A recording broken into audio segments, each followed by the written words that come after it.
দিনে দুনিয়াতে দেখো কেউ তোমার আপন নয়।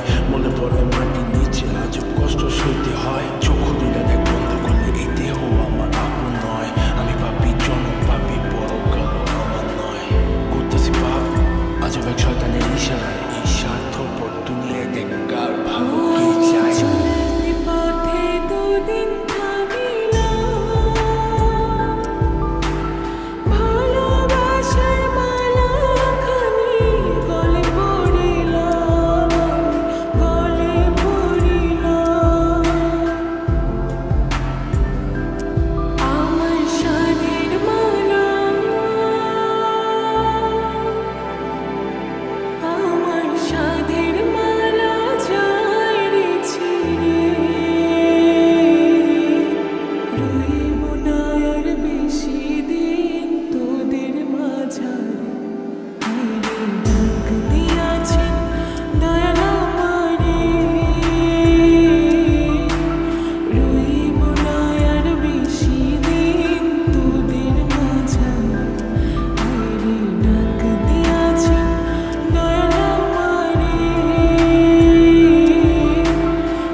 শেষ জমানায় তারা মুখ খোদার কাট করা সব পথে চলতে চাই।